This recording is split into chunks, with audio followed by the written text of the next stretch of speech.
We come now to chapter 19, called the Abodes of Bliss. And the Pali for this section is Tavatingsanang devanang sadang sutva yama devas adhamanasave sung yamanang devanang sadang sutva tusita devas adhamanasave sung tusitanang devanang sadang sutva. And we have again, as usual, we've got the text sort of running down, but the sort of altitude of the heavens is sort of these heavens are higher than these ones. So again, that's the imagery is a little bit back to front. But we have up at the top here this is the description or the depiction of the Yama Devas. And Yama sometimes is translated as the Devas of time, or the Devas of the realm of Yama, who was the judge of the dead, or the Devas of the hours. So there's various different translations and meanings there. And then you have the image of the Buddha at the center in a more of a sort of Tibetan style iconography. By this time, the spokes of the wheel and the rim of the wheel are sort of becoming more and more ephemeral and less like a wooden spoked wheel, but more just like radiating light and weightless and ethereal in their structure. And then down below you have Tusita Deva, and the Tusita Devas means the heaven of the contented. So it's not two-seater as in two-seater motor car, but Tusita. So the heaven where everyone's riding around in open-top two-seaters. Doesn't mean that. So the English translation of this section is, when they heard the cry of the 33 Devas, the Yama Devas cried out with one voice. When they heard the cry of the Yama Devas, the Tusita Devas cried out with one voice. This illustration is of the next level of celestial abode that the message was transmitted to.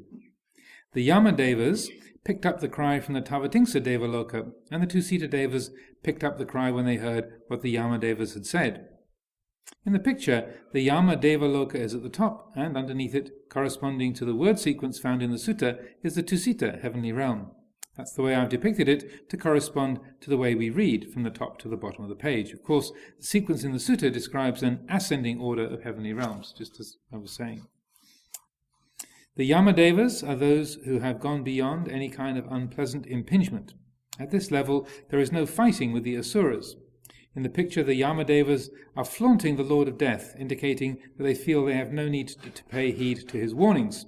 His messengers of old age, sickness and death don't come into this realm.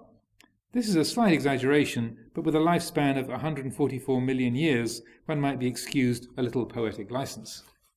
So that's saying that the Devas have in that realm, and I think this is according to that book I was mentioning, the Three Worlds, according to King Ruang, which specifies the different lifespan of the different Devas. So the Yama Devas have a lifespan of 144 million years, give or take. Anyway, here all is very jolly. The Tusita Devas are the smiling, blissful Devata, Yama Devaloka plus. The Tusita Devaloka is where, according to Buddhist legends, the Bodhisattva Maitreya is living. So in the Sanskrit that would be the Bodhisattva Maitreya.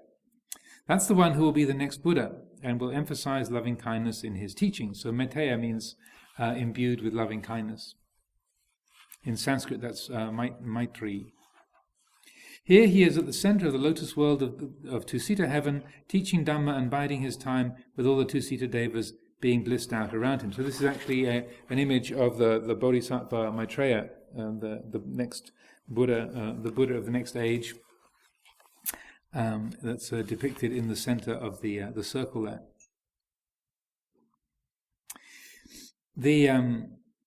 So he's teaching the Dhamma and biding his time with all the Tusita Devas being blissed out around him. Both of these realms are more refined than the lower Devaloka. In fact, at this stage, we've left solid ground altogether. The Tavatingsa Devas live on Mount Meru, but the subsequent higher realms are in the air and the ethereal abodes above it. The higher you go, the longer the lifespan. What does all this mean in terms of the mind?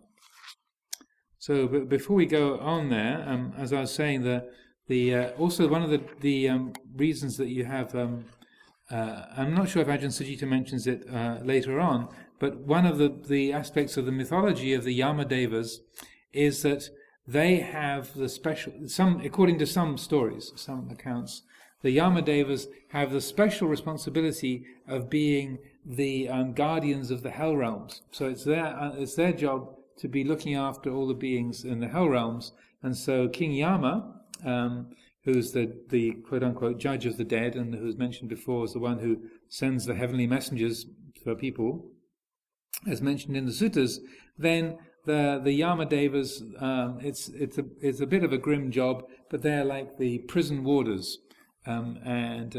So some of the mythologies say that's what the particular job of the Yamadevas is to be the wardens of hell. So they don't actually suffer the pains and difficulties of the hell beings, but it's their responsibility to carry out the sentences that are there for the beings that are trapped in those lower realms. Other mythologies or other descriptions say no, it's a different Yama altogether. That's nothing to do with looking after the beings down in the hell realms. That's a wrong interpretation. And the Yamadevas, Yama means hours, so they're the devas of the hours, or the devas who are responsible for time, and that they have this relationship with time, and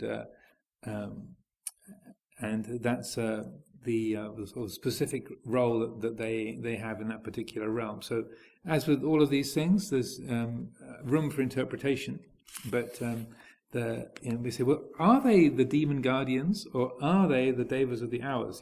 Which one is it? So you get one of those. Yes, good question, and one can interpret it either way. Also, the Maitreya in the Sucitto heaven, that is also a very strong part of Buddhist mythology in all Buddhist countries, whether it's in the southern or the northern Buddhist world, so like Southeast Asia, Sri Lanka, Thailand, Burma, or in the northern Buddhist world of say China, Tibet, Japan, Korea. And so there's a lot of mythology, and a lot of devotional practice revolves around the expectation of the next Buddha coming, just like you have in the Christian tradition waiting for the second coming of Jesus, or the Jewish tradition waiting for the Messiah to show up in the first place. In Islam, I think there's also a deliverer that's supposed to show up in the future. I forget the exact term, or there's a special name, Imam Mahdi, that's right, the Imam Mahdi, who's supposed to arrive like a Messiah in the future. So it's very, very common for human mythologies around the world to have this expectation of this great being who's going to come along and make everything all right. And so, which is, according to the Buddha's own teachings, and the standard Buddhist cosmology, that is part of the picture, that indeed when the Buddha Sasana as we know it has been completely forgotten and all traces of it have disappeared from the world, then that's when conditions are ripe for the next Buddha to appear. And so and then some people will say, well, it's in 5,000 years, or it's in 20,000 years, or whenever. Again, the numbers vary, but the general depiction of it, both in the northern and the southern Buddhist world, is that this is the Buddha's own word, and when the sasana has disappeared and has been completely forgotten, then only then can a new Buddha appear. And interestingly enough, Venerable Ananda Maitreya, who was a very wonderful elder Sri Lankan monk who came and stayed here, he spent his 70th reigns here. When he was 90, he came and spent his 70th reigns retreat here. His attendant was senior to Ajahn Amaro. So even his upatak was senior to the abbot. So, and he had an extraordinary range of knowledge and understanding. He could speak 13 or 14 different languages. He could recite whole books of the suttas. He could converse in Pali. He could chat in Pali. He one of the comments that he made, which was very interesting, was that the Vedas are the remnants of the Buddha Kassapa's teaching. So that the Buddha Kassapa and the sort of and the presence of Buddha Dhammas and that being related to Buddhism has been forgotten, but the ancient Vedas said are the leftovers of the teaching of the Buddha Kassapa. Whether that's true or not, I can't say. Also, there's a couple of stupas in Nepal which they say were built in the era of previous Buddhas. One in the time of the Buddha Kassapa, and then an even older one that is supposed to be in from the era of the Buddha Kakusanda. So there's a few other things to say about that. I'm not sure if Ajahn Sucitto will go into this, but in terms of the mythology of waiting for the Maitreya, it was very common for people to.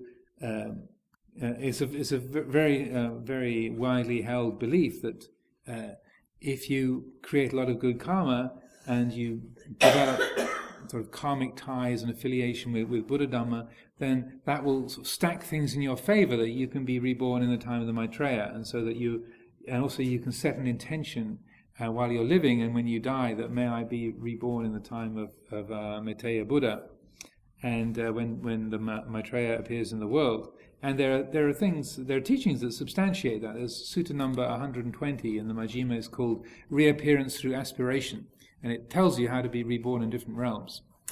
So you can set your number 120. Go look. It's there. It's Reappearance Through Aspiration, and so it tells you how to set your mind in a particular direction and to be reborn in whichever realms you like. It doesn't mention the Maitreya Buddha in that, but sort of different Deva realms and Brahma realms. But unfortunately, there's the clause that says, this is for the virtuous, not for the unvirtuous. So you've got to have enough cash in your account for the plastic to work, And but anyway, so it's a very strong mythology in the Buddhist world of wanting to create enough good karma to be reborn in the time of the next Buddha and Buddha Maitreya, because it's much easier to get enlightened when there's a Buddha around. And so people would often come to Ajahn Chah and they would make comments, at least from time to time. They'd say, well, I don't want to meditate because if I become a stream enterer now, I might be, I might sort of be up in some heavenly realm, or if I just make a lot of merit, or if I get a lot of insight, I might be off in some sort of heavenly realm, and I'll miss it on earth when my Maitreya comes. And so I don't want to have too much insight. I don't want to develop too much wisdom because, I'll miss the next Buddha if I do. And so I just want to create a lot of good karma and commit myself to reappearing when the Maitreya arrives. So then, when the Maitreya shows up, I'll be there, and it'll be really easy to get enlightened.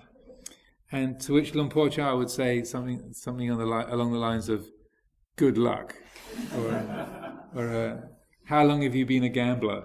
or something like that. Because, well, you better be a pretty good shot, because there's a lot of variables, there's a lot of unknowns there. But people quite seriously, maybe a few people here have had that same sort of thought. Because it is true, according to the stories and the scriptures, it's much easier if you meet a Buddha to develop insight and to realize enlightenment.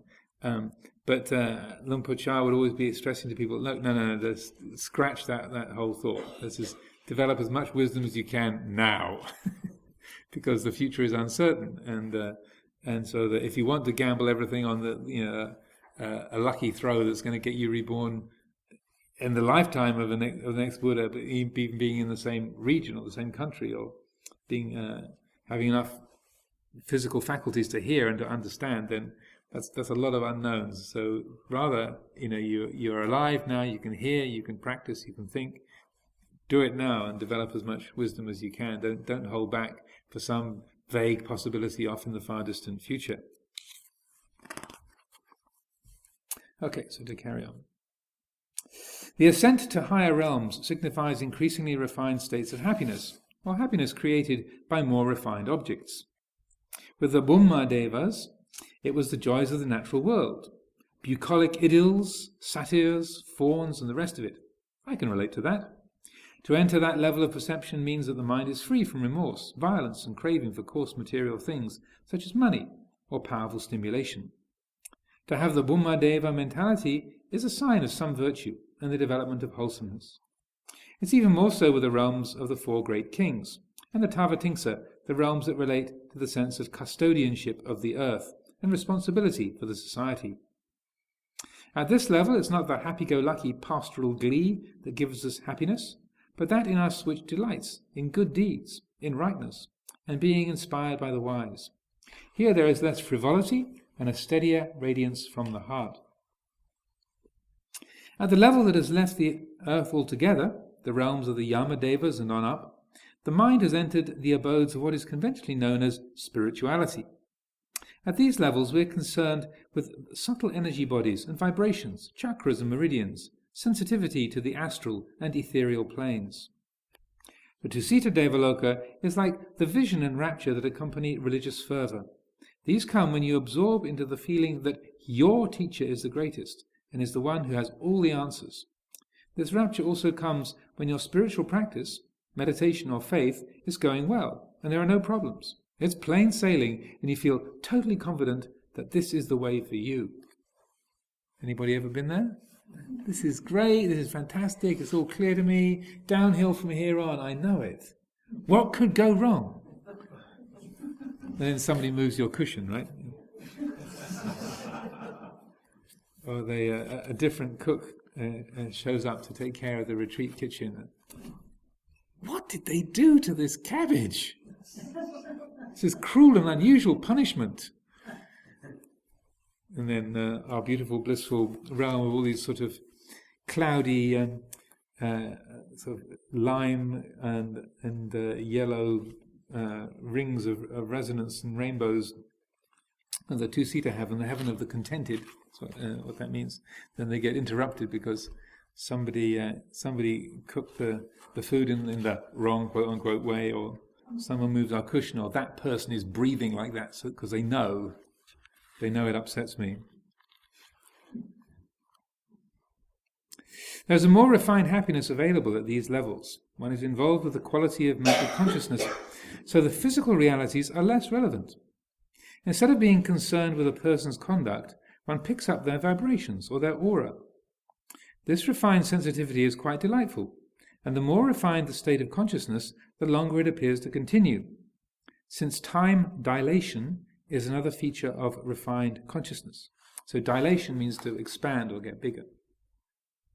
Time dilation is another feature of refined consciousness.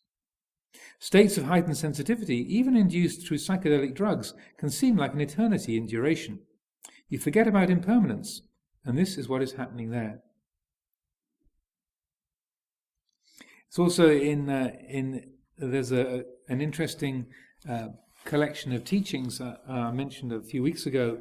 It's the last section of the Shurangama Sutra, which is a sutra that's very important in the meditation tradition in China. And the last section of the Shurangama Sutra is called the 50 Skandha demon states. And so for each of the 5 khandhas, you have 10 different states of mind that relate to delusions and distortions of perception and wisdom. And it's closely related to what are called the vipassana upakilesa, or the defilements of insight that you have in the Pali tradition, and also what's called sanya vipalasa, which means the wrong handling of sanya or perception. And in the 50 skandha demon states, it's spelled out in quite refined detail. And so it starts off with the sort of the coarse levels of attachment and sense desire that you have at the rupa khandha, the form group. And as you go up to through the layers of refinement, through feeling, perception, mental formations, and consciousness, then there's latter two, the sankhara khandha and the vijnana khandha. These are more like the defilements that come when the mind is very refined.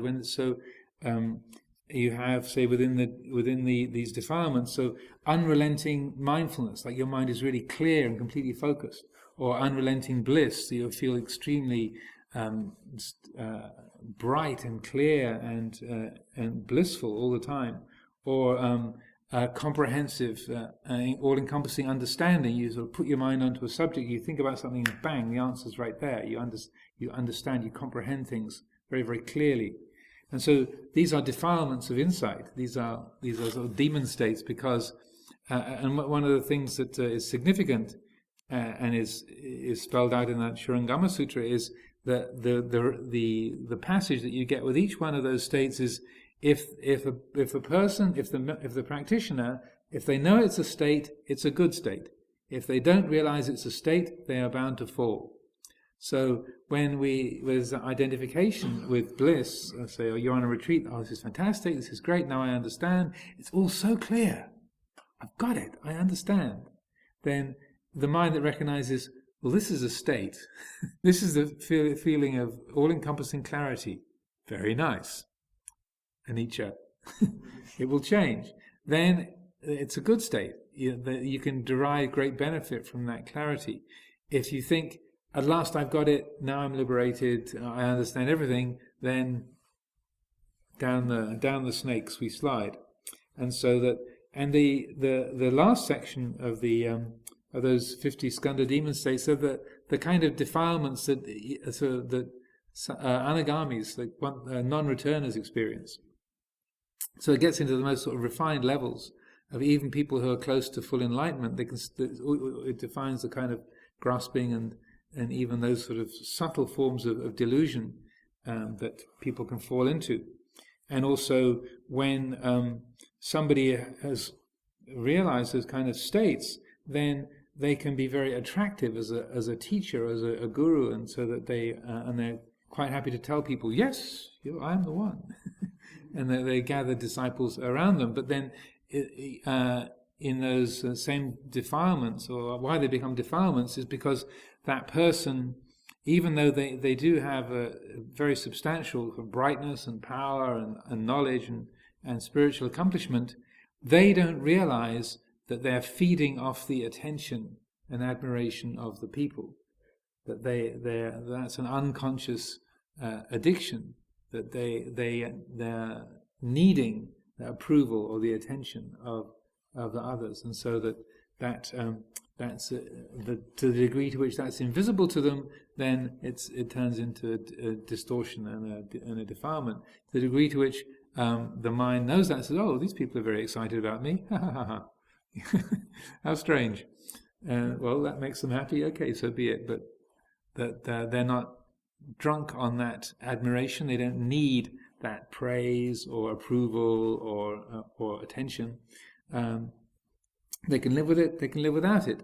Then that attention or that attraction or admiration that people have can be used for their great advantage. And Luang Por Chah was extremely skilled in this kind of area, because he said he had a big magnet. He could be extremely charming and very inspiring, but one of the things about being around, he could really be very, very impressive and very charming and delightful and very, very inspiring.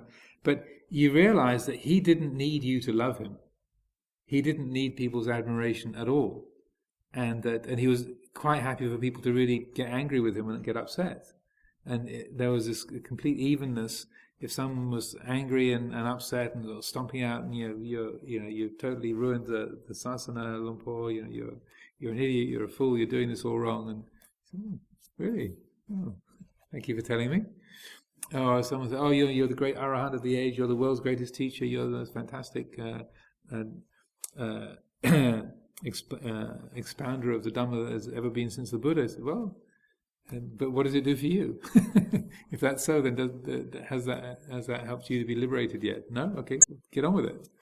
So he was a really good example of how those qualities of great brightness or understanding were there, but there was not that getting lost in them.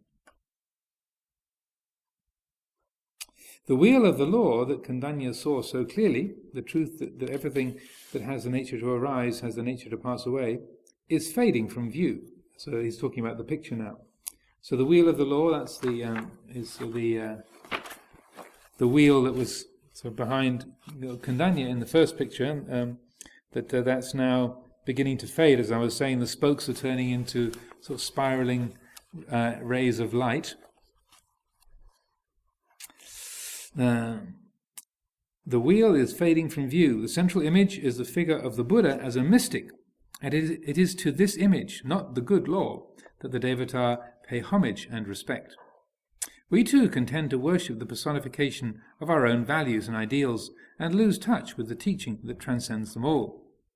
People will quote a teacher out of context or slightly alter the emphasis and omit some qualifying remarks in order to justify their own viewpoints.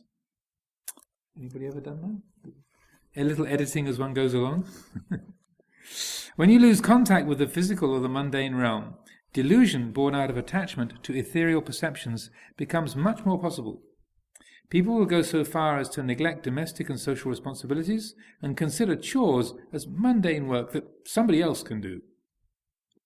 The idea comes up that if I'm on retreat, I shouldn't have to be disturbed by doing my laundry or cleaning the house.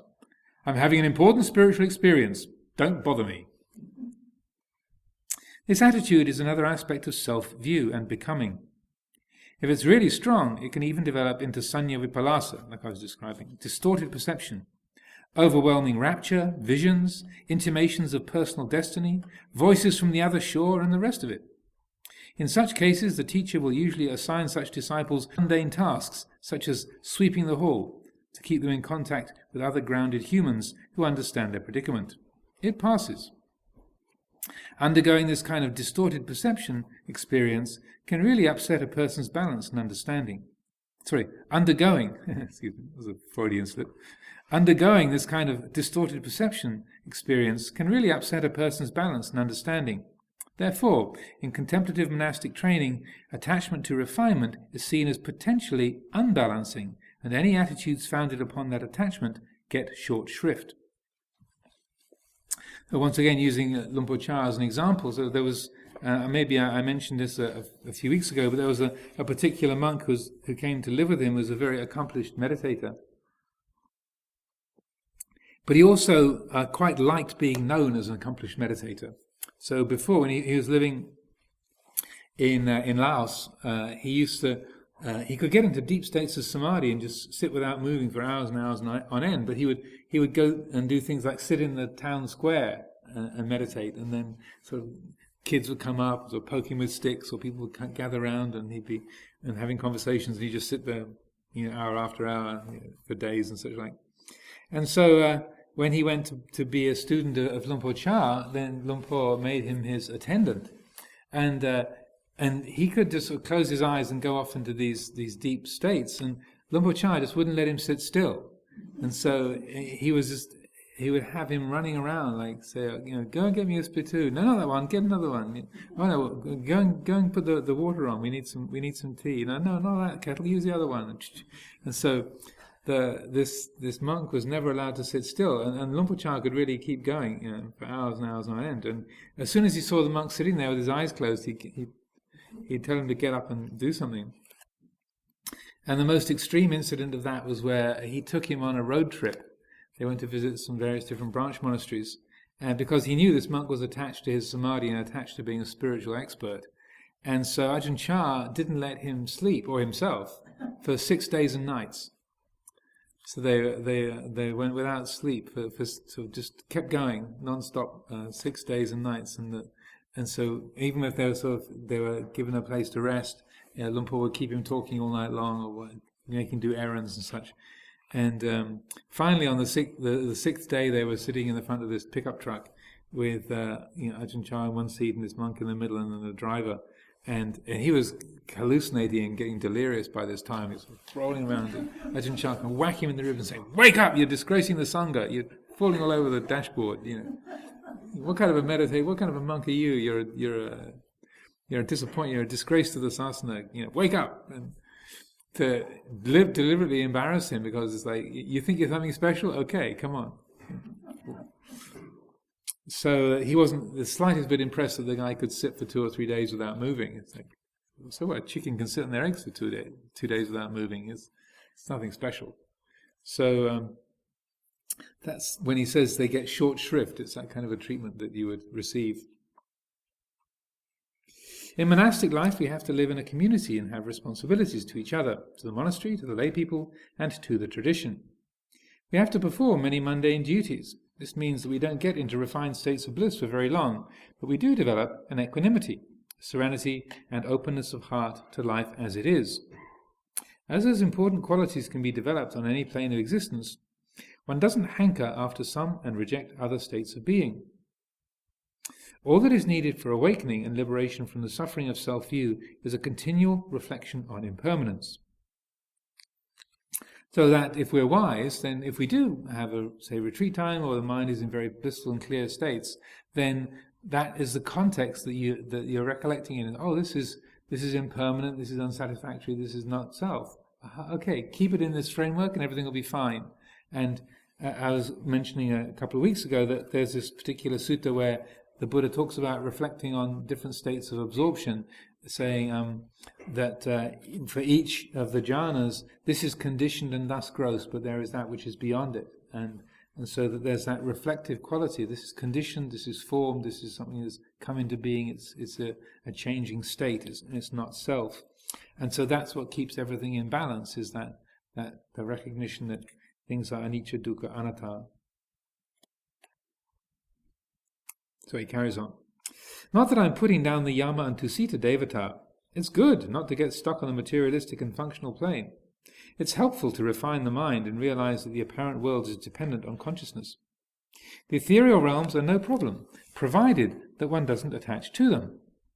Yet if we attach to such states, no matter how long they may seem to last, when the mystical experience ends, or the ethereal body starts to droop, what happens to the so-called enlightenment, quote-unquote? Gone, isn't it? Then what do you do to get it back? When I painted this picture, I was on a meditation retreat, and certain colours kept arising in my mind. I was contemplating the feeling or the tone that a colour can bring up. Mood and feeling were playing a more important role in my meditation practice at that time.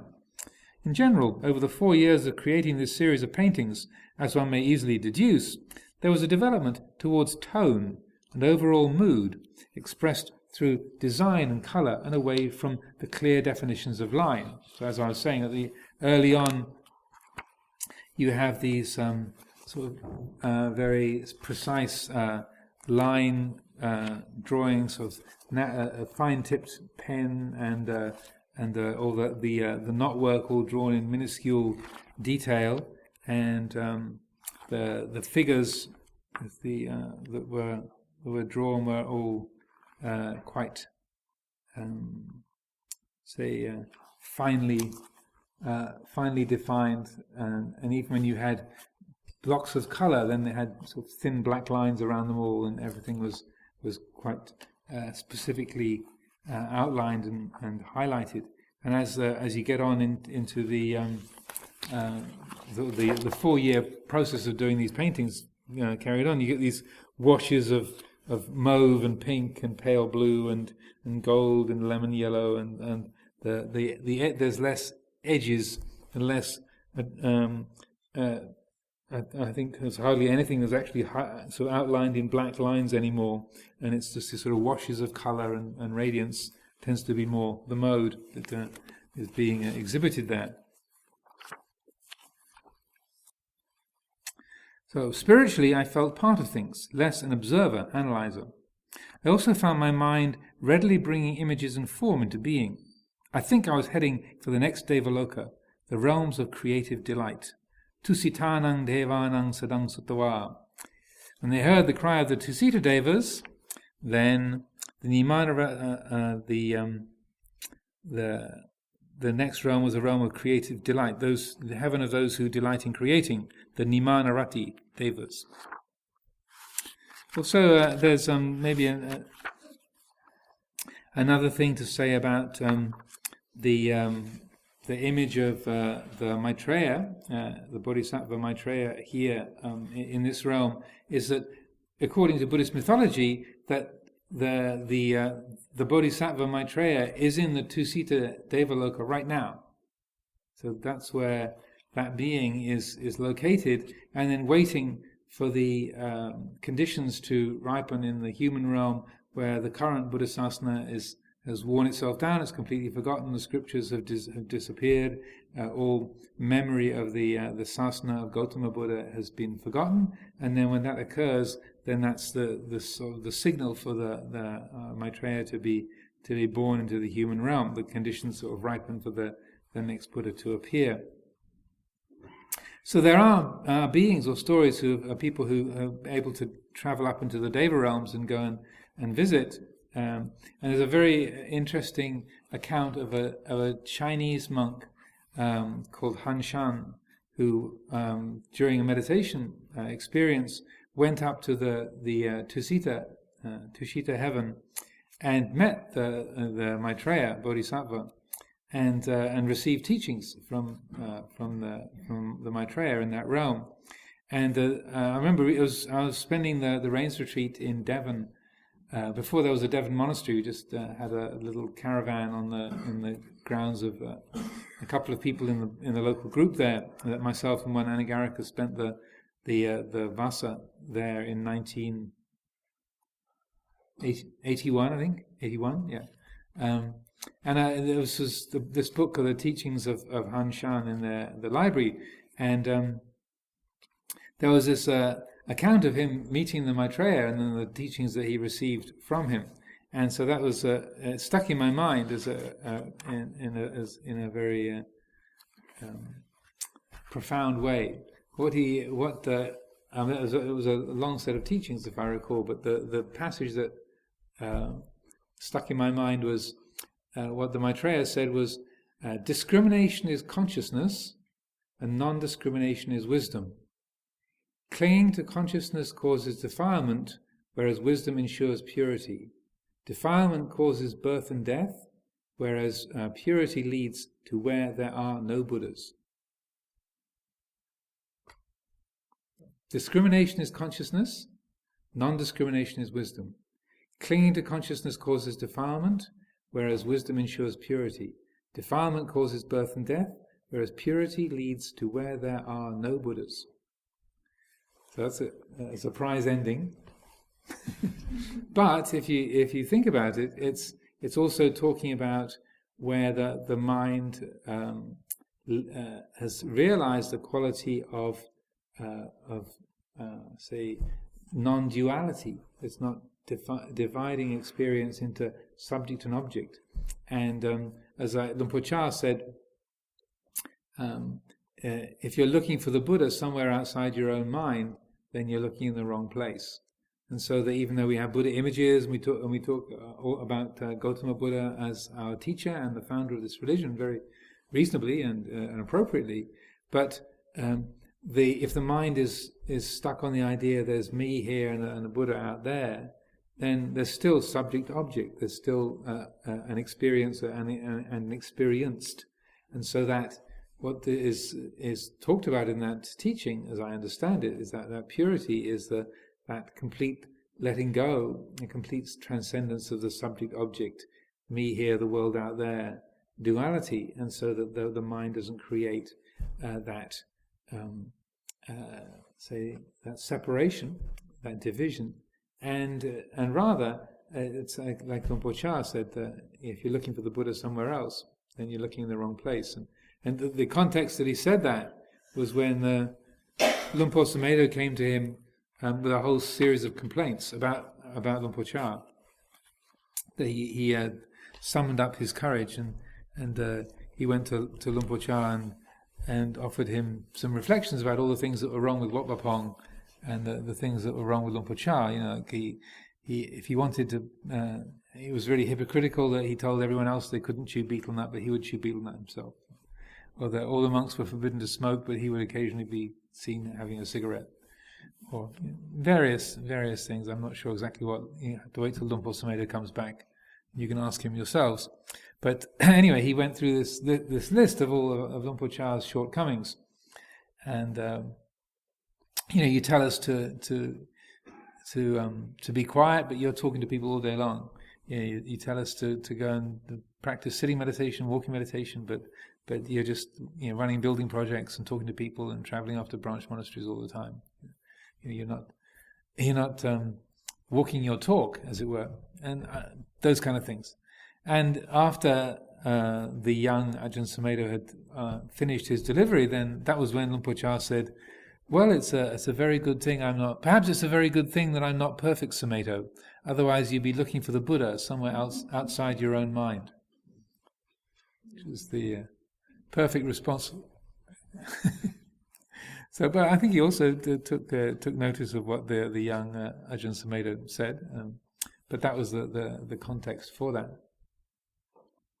So that and again, that same principle of, say, the teaching that Maitreya in that exchange gave to the Han Shan in that vision, it also relates to the whole heavenly realms and the realms of refinement and bliss and so on. That we can talk about the Sucitto heaven or the Tavatimsa heaven or the Nimanarati heaven. And so just using that kind of language continually says, oh, it's out there, it's somewhere else, it's a different place. But it helps us to keep recollecting, no, these are internal qualities too, and so that these heavenly realms, when the mind really is in a state of bliss, and it seems, what could go wrong? This is perfect, this is great. Then this is the experience of a heavenly state. That's what this is. It's a Devaloka, it's a radiant realm. That's what it feels like. And so then that it's not placed somewhere else or just looked at as mere mythology or fairy tales, but it's saying, oh yeah, this is teachings about my inner world. And so then those heavenly realms, they are very beautiful and delightful, and also very wholesome. But then the downside is that the mind can easily attach to them, and so that because it's so pleasant, why would you want to even bother reflecting? It's like, hey, who wants to reflect or get a distance on this? Just lie back and enjoy it. And so, as he says, if we attach to such states, no matter how long they may seem to last, when the mystical experience ends or the ethereal body starts to droop, what happens to the so-called enlightenment? Gone, isn't it? And again, I was mentioning the story of Ajahn Mahabur when he was started training with Luang Pu Man, and had been able to develop very, very deep states of meditation, very blissful states. And the style of practice was that the people would come and stay with Ajahn Man for a few weeks or some months, and then they go off and practice by themselves, and then they'd be away for a few months and then come back and receive some more teachings, check in with the teacher, and then go off on Tudong and live in the wilds and do more solitary meditation. So Ajahn Mahabur, young and zealous, Ajahn Mahabur had been on one of these trips away from the monastery and had been practicing by himself, and he developed these very, very profound states of absorption. And when he went back to see Luang Pu Man, then the teacher said, "Oh, well, you're wasting your time with all of that. Don't bother. It's far more important for you to just not get so absorbed, but to keep your focus your attention just at access concentration, so you can watch the arising and passing of the five khandhas. All this absorption stuff, it's pleasant, but it's not really going to do you any good." And Ajahn Mahabur famously disagreed with him and said, "No, you're wrong, because these are so great. You don't realize these are so great. These are so pure. This is so fantastic. This can't be. There can't be anything wrong with this." And there was in the mythology of the forest tradition, there was this account of this argument that where this young monk was quarreling with the teacher, and the other monks were like, "Can't believe he's arguing with Tanajan." But Ajahn Mahabur was very obstinate and sure of his own rightness, and he wouldn't budge. And eventually, Luang Pu Man said, "Well, if if you want to go and practice that, then that's what you want to do with yourself. Fine, go away and try it. But then, but he said, but it's not what I recommend, and you're doing it against my advice. And so then, when he went off to go and live in retreat again and be by himself, then he found that he was unable to get back into those states of absorption, probably because he knew he was deep down he was defying his teacher, and so he couldn't focus in the same way, couldn't absorb, and so those states were lost to him. And no matter how hard he really tried his utmost, he couldn't get back into those very deep states of absorption. And then he made the very significant comment that if it had been anybody else other than Ajahn Mun who had been responsible for depriving him of those states, he would have killed them.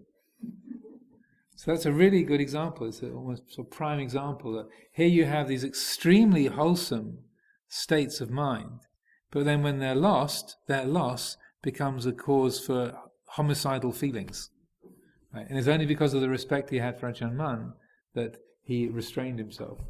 But then, after some time, he began to see, I think I got the wrong end of the stick, and saw what the teacher was pointing to, and then eventually he listened to what Luang Mun had to say. But that, I feel that's very, very significant, just as when you're on a retreat or your mind is very, very clear and focused and everything's very, very wholesome, sometimes just something that comes along and spoils it or deprives you of that, you can get really upset, really angry with the people making a noise, or why somebody chooses to mow the lawn during my retreat, and so on, and we don't realize, if I wasn't on retreat, if I hadn't had these profound states, hearing a lawnmower wouldn't be bothering. But because I've got this beautiful thing, now I'm saying this other intruder has come along and spoiled it. So now I feel a state of loss. And that if we're reflective, then we'll see that we set ourselves up for dukkha. But if we're not reflective, we'll just blame the idiot who's driving the lawnmower. And if they stop, then I would be happy. And so that just feeds ignorance, and the whole cycles of rebirth continue.